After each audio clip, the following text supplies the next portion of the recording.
Mais le président de la République est élu pour un mandat unique de 6 ans. Point barre. Mais on ne peut pas appeler ça une élection dans un pays normal. C'est grave ce qui se passe actuellement au Togo. Que tout le monde a compris qu'au Togo, il n'y a pas d'indépendance et que c'est un camp de concentration, une prison à ciel ouvert dirigée par un monsieur, mais en réalité c'est l'Élysée qui a le pouvoir. Point barre. On ne saurait en aucun cas être à la fois président de la République et président du Conseil. Le président du Conseil, son existence est liée par rapport à sa majorité. Mais le président de la République, lui, il est élu pour 6 ans. Point barre. Et je peux dire que c'est une alternance qui sera une réalité. Dans tous les cas, je ne vois pas en quoi quelqu'un qui aurait des ambitions de s'éterniser au pouvoir peut choisir la voie d'un régime parlementaire. Chers abonnés, soyez les bienvenus. Eh bien, l'alternance au Togo, la modification de la constitution, le Togo qui passe au 5e République désormais. Chers frères et sœurs, eh bien, la création des leaders politiques, des personnalités reconnues, et bien sûr, dans notre cher pays, le Togo. Dans cette vidéo, vous devez rester jusqu'à la fin et n'oubliez pas de partager, liker et donner votre avis. C'est très important car beaucoup de choses vont s'écouler ici et désormais.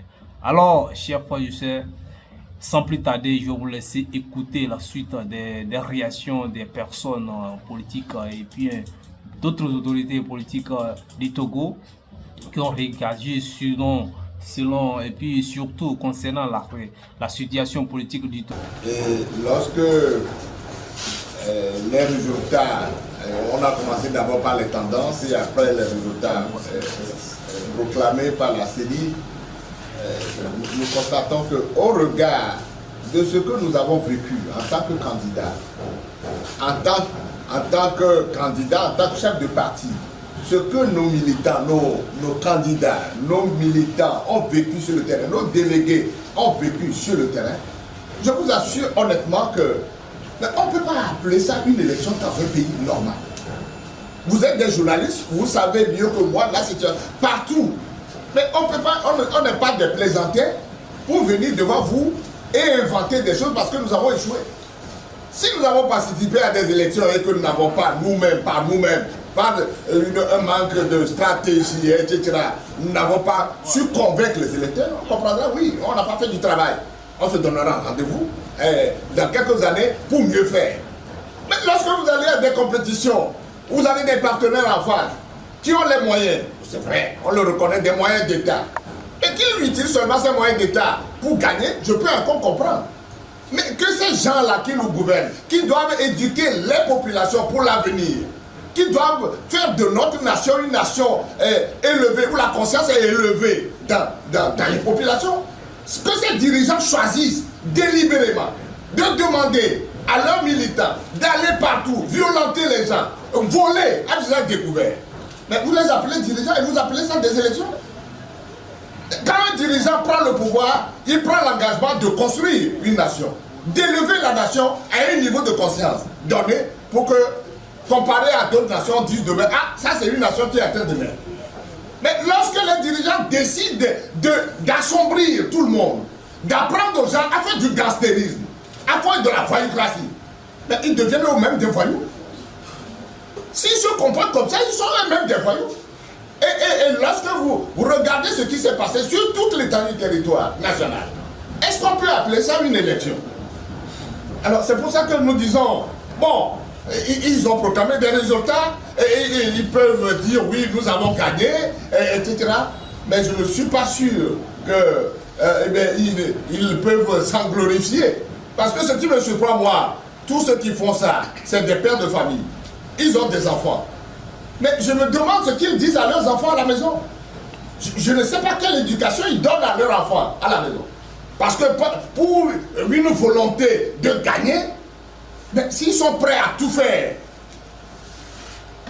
j'avoue que ça, là, ça devient... Si on veut vraiment s'éterniser, à mon avis, je ne sais pas par quel mécanisme on peut être élu pour 6 ans et vouloir s'éterniser. C'est normal que le débat puisse se faire, tout le monde suit, mais dans tous les cas, je ne pense pas qu'il est approprié de dire ou de penser que le régime parlementaire va consacrer une présidence à vie. Au contraire, le président de la République sera élu pour un mandat de 6 ans, unique.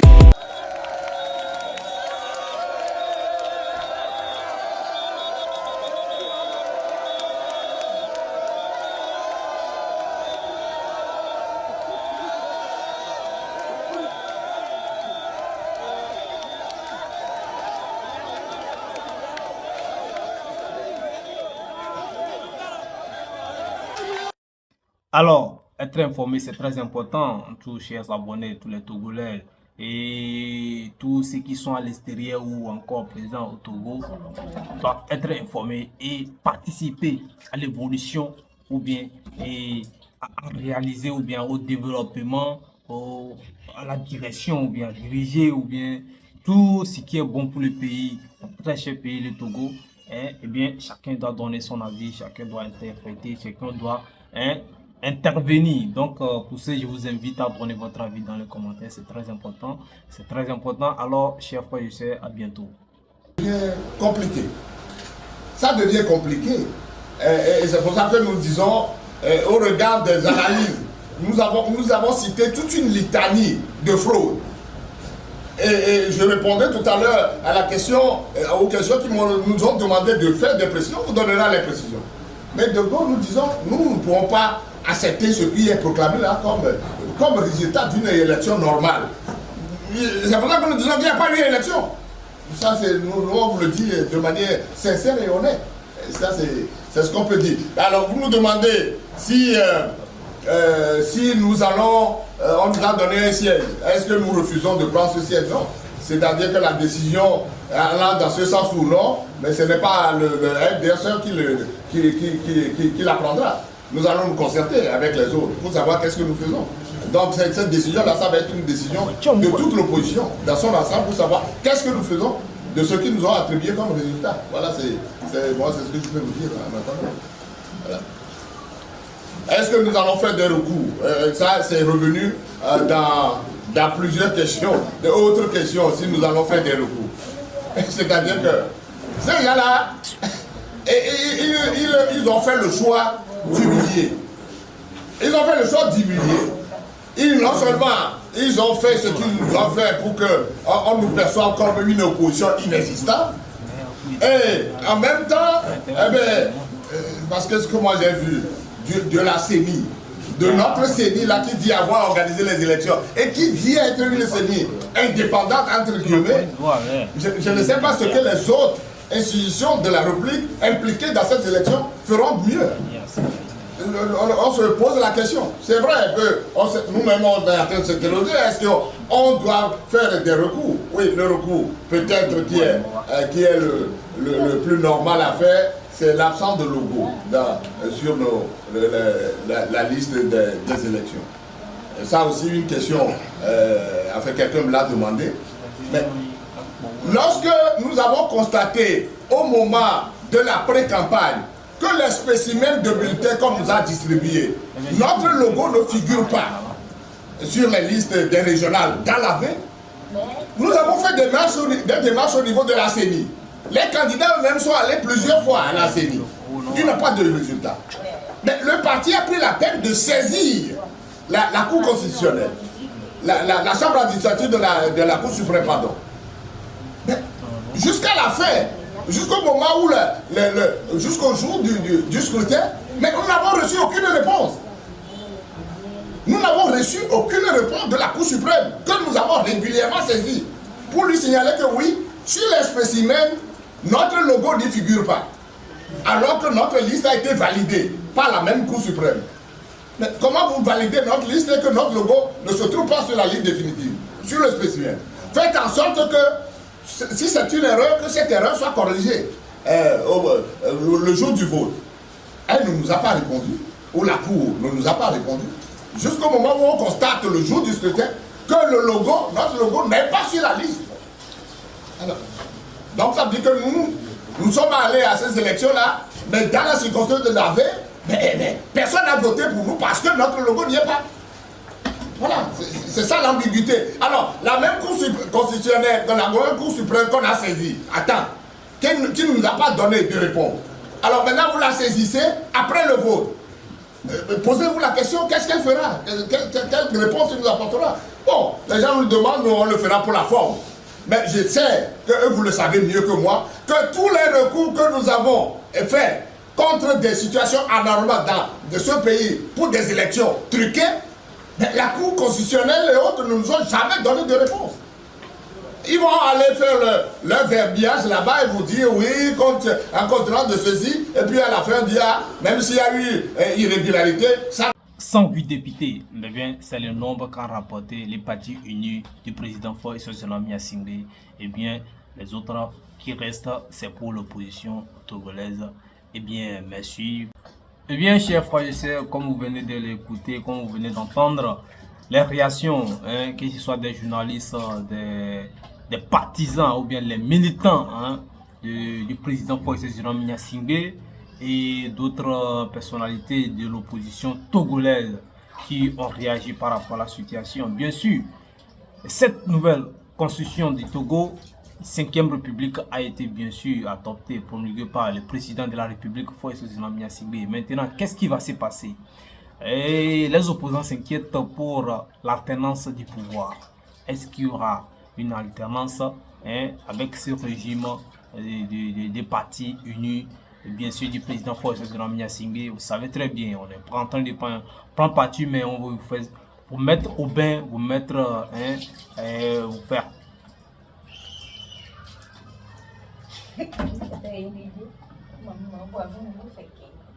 N'affectez pas sérieusement le machin et tout ça, et puis c'est fini. Alors vous allez subir une double humiliation. Non seulement ils vous ont humilié par la fraude massive dont on vient de parler, vous allez leur donner l'occasion de se vanter de connaître le droit, et en vous disant oui au terme de ceci et ceci, bon vous n'avez pas raison. Mais ça, pour ça, nous réfléchissons pour savoir si nous allons leur offrir encore une deuxième occasion pour nous humilier une seconde fois. Voilà, ça c'est la question. Nous n'avons pas pris de décision pour le moment sur cette question. Alors, les localités dans lesquelles les actes dont nous parlons sont passés, mais il y en a partout. Mais les localités que je connais le mieux, je prends le Vaud, ça je connais. On a cité des villages. Je vous ai donné le village de Pédi dans le canton de Dagati. Dans ce village, nos délégués, on leur a donné des consignes d'être présents dans le bureau de vote au plus tard à 6h30. Mais à 6h30, lorsque les délégués se sont présentés, mais ils ont vu que les urnes étaient déjà remplies aux 2 tiers. Mais qui a voté? Qui a rempli les urnes? On interroge celui qui est président, enfin qui est comment vous appelez ça? Le président du bureau de vote. Il balbutie un truc et puis après on nous dit, c'est le chef qui est venu pour dire, mais comme les gens vont aller au champ, on leur a donné l'occasion de voter avant d'aller au champ. Et qui est là? Alors qu'au moment où on est allé, on n'a vu personne. Si au moins les gens avaient rempli, dans le bureau de vote, il y avait eu un fil de gens qui voulaient voter, on peut comprendre, oui, peut-être qu'ils sont venus plus tôt. Mais il n'y avait personne, mais les urnes étaient déjà aux 2 tiers remplies. Alors, on a dû se bagarrer là-bas. On a envoyé notre maire, Milo Blanc, au front, et c'est lui qui a réussi. Dans l'opposition togolaise, jusqu'alors d'autres demandent à une coalition pour aller battre campagne. Vu que l'opposition est divisée, cela est contesté par plusieurs populations civiles du Togo. Et d'autres sont d'accord parce que ça permet à chacun de mener son combat. Mais d'autres pensent que ça devient une faiblesse pour l'opposition togolaise. Donc l'opposition togolaise doit revoir leur situation. Ils doivent regarder, s'organiser, s'unir pour un battre campagne, pour avoir au moins des places considérables, que ce soit au Parlement ou bien au niveau du cœur des populations togolaises. Alors, comme cela se passe au niveau de la Côte d'Ivoire, du Sénégal, on doit prendre des exemples sur cela pour mettre en œuvre la démocratie normale. Sinon, une partie majoritaire au Parlement, au moins on peut parler de 60 et les autres au moins 40 ou 70 et les autres au moins 30% ou bien quelque chose pour cent comme ça. Mais avoir 100 et 4 places ou bien 3 places, eh bien c'est un peu inquiétant, c'est un peu désolant. En tout cas, l'opposition n'est pas du tout convaincue ou bien n'est pas du tout satisfait. C'est pour cela il y a des contestations qui parlent des fraudes des élections, de bourrer les urnes et tout cela. Je crois que c'est là aussi. Au moins ils ont pu remporter, au moins quelques partis ont pu remporter certains votes ou bien certains postes au niveau du Parlement, comme cela se doit considérablement. Donc, vous allez voir que ça va un peu diminuer l'engouement ou bien les réactions négatives de certaines personnes. Voilà. Et pour cela que les populations ou bien la partie civile donne ces idées ou bien se posent des questions. Et si il y a une coalition ou bien les gens s'unissent au niveau de l'opposition pour réagir, pour partager ou bien mener les mêmes combats ou bien les mêmes luttes pour gagner ou bien avoir une place. Il a réussi à faire ramasser ces bulletins-là qu'on a empaquetés dans des trucs qu'ils ont apportés. On a dit de les détruire. Ils ont dit non. Alors, qu'est-ce qu'on va en faire? Ils disent on va l'emporter et après on fera un rapport. Mais au moment du dépouillement, on ne sait pas, on ne connaît plus le sort de ces bulletins. On ne connaît plus le sort de ces bulletins. Dans d'autres endroits, à Djorougou, à Mamissi, j'ai appelé moi-même le président de la CENI. Il dit qu'il va se rendre sur les lieux. Et il s'est déplacé pour aller là-bas à Djorougou et où. Mais les gens ont dit, mais lorsqu'il est venu, il a constaté que les gens ont rempli les urnes avant son arrivée. Il a regardé, il dit oui, il demande au président du bureau de vote là, de faire le constat et de continuer à voter. Et après, on fera un rapport. En mettant dedans, sur ce qui est illégal, bizarre là, on dit, mais on a rempli, mais continuez à voter, et après, le reste, on verra. C'est quoi cette affaire? C'est quoi cette affaire? C'est ça que vous appelez des élections? C'est ça? 108 députés, mais bien c'est le nombre qu'a rapporté les partis unis du président Faure et Sosionomi Asingbe. Et bien les autres qui restent, c'est pour l'opposition togolaise. Eh bien, merci pour votre attention. C'est la fin pour ces numéros. Si vous êtes nouveau en région, n'oubliez pas de vous abonner, d'activer la cloche de notification, liker la vidéo et partager surtout, c'est très important. Donnez votre avis dans les commentaires d'ici là. Que Dieu vous bénisse. Alors,